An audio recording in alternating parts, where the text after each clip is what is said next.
Hello there. My name is Marvin and I welcome you to Playing Golf Part 3. I want to say thank you to everybody who has taken their time to listen to an episode or two of the Marvin's Diary so far. We saw what Power 1 looks like with artificial intelligence, and I was able to tell you a few things. Make no mistakes about it, I use artificial intelligence to hate some of the things I do. So it's really a great tool. So don't come from my head when I say that artificial intelligence did this or that. But one thing I want you to know is that artificial intelligence is beyond the surface, and it's most likely about control when you look about it at the end of it all. In episode 2, we were able to come into certain understanding about some of the documentaries I've seen, and I had to show you that whatever YouTube is doing, they're doing with that particular episode, but I'm glad it's out there. Awesome. This is episode 3 of The Playing God. And this is one thing I really want you to know, is that I believe strongly that God created the earth.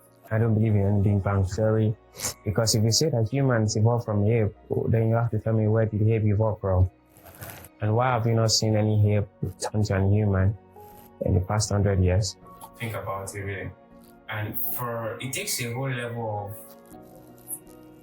I'd say, this is not an abuse, but I'd say foolishness for someone to believe that there is no God.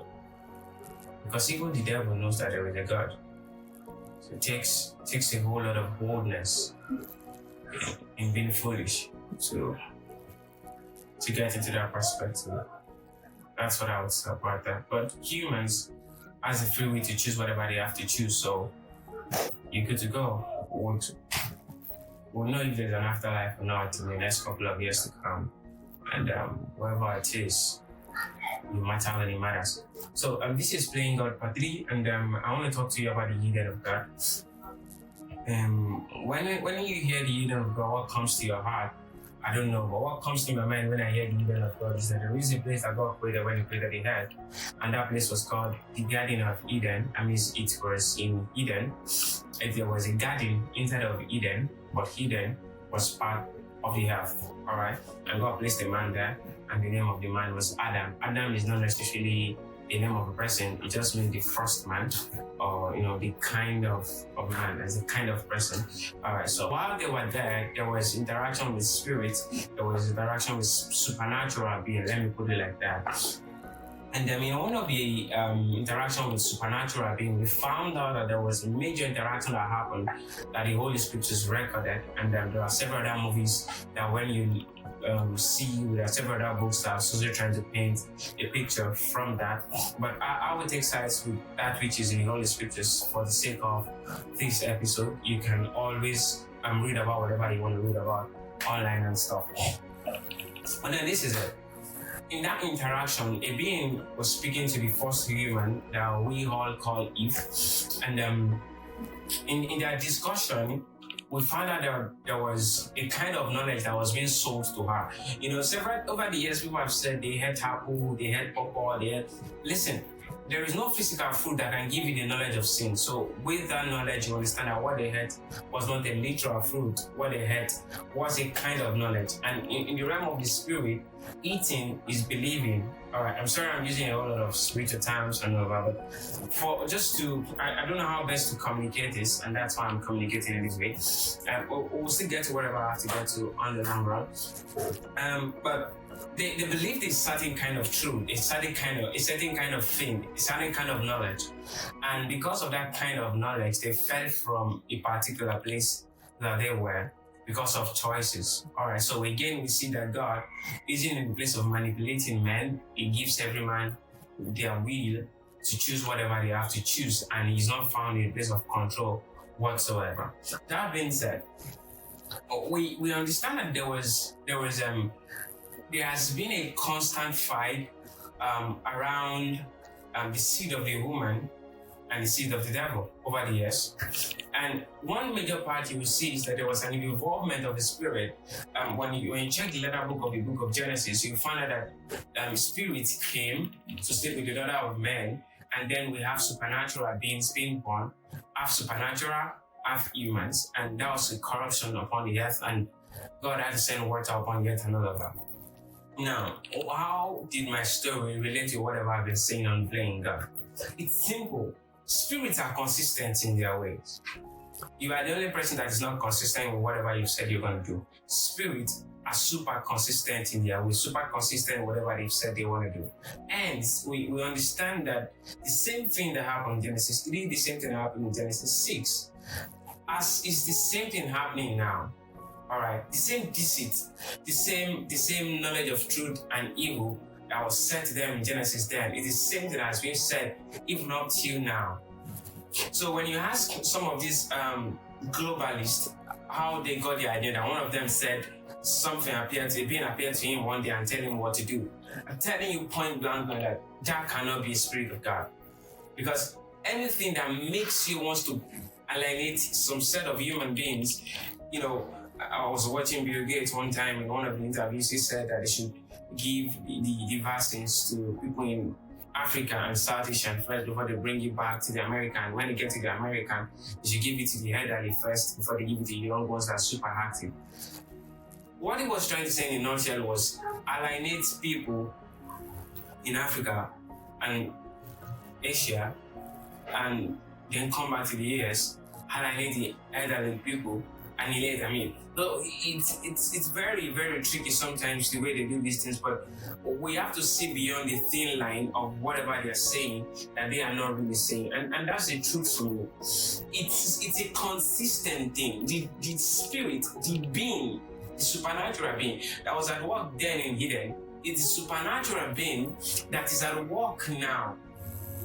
And we don't have issues with these human beings, really. I don't have issues with any of them, either the World Economic Forum folks or the World Health Organization folks or the UNICEF or whatever they call themselves. The international organization, obviously all of them are fast and they are liars.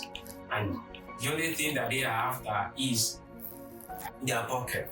I mean, when you check the history of how HIV evolves, and from example, from what you saw in the last episode of Marvel's Diary, one thing I really want you to know is they said that HIV evolved from having multiple sex partners and stuff. Now listen, I'm not saying having multiple sex partners is good. The truth about HIV is it spreads more through gay, through lesbianism, and through all of this part. Check it out. There are scientific records out there that shows you that this LGBTQ XYZ plus movement is one of the major factors that spreads sexually transmitted diseases.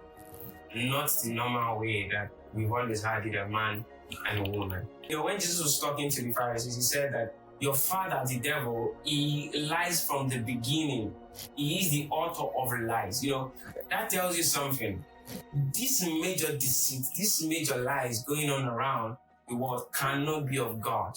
This plan to exterminate or send into extinction some level of people, some color of humans cannot be of God. So these guys are literally just trying to play God with our head, trying to, and all of these things. And I really just want you to sit down, think about your life. Life is beyond eating bread and beans. Of course, I don't really abuse going specifically. But life is beyond all of that. The war is not against the people pushing this agenda. The war is against the spirits inside them pushing these agendas through them. And that's one thing I would really love us to consider. Listen, one more thing I would like to say on this episode is there's a law called law of cause and effect, and most of the times we really don't understand that law. The law of cause and effect is when you do a thing that has a cause, it's always an effect. So either your good choices or your bad choices, all of them has consequences, and you have to learn to face your consequences. So people should be allowed to choose whatever they have to choose. But however, there is always a need for rules and regulations to balance the choices of people, because if we say people should be allowed to choose whatever they want to choose, they can just stand up and kill whoever they want to kill. There's nobody holding them back. So we should also look into not infringing personal rights of people and all of that. And however, let me say this, God is the author of fundamental mind. Alright, so finally on episode 3 of Playing God's Eden of God. The truth is, this guy seeks to corrupt everything upon the earth. And it's so sad how that we're not really doing a lot to to caution these folks, because if we don't do anything, they're just gonna keep doing what we have to do. But we don't carry placards, we don't carry guns. I think one of the best things we could do is send prayers and then make sure that they are being catered for the base of prayers. That's one major thing I like to say. Also, I want you to understand that you're not alone in whatever you're going through right now at the moment. It's a whole lot for people to go through, but you are who you are, and the best of you is just yet to come. So don't give up on yourself at any point. Stay jiggy, stay alive, and the best you can. I just love you. Thank you for seeing Marvel's Diary today. I'll catch you on some other episode of Marvel's Diary. Cheers.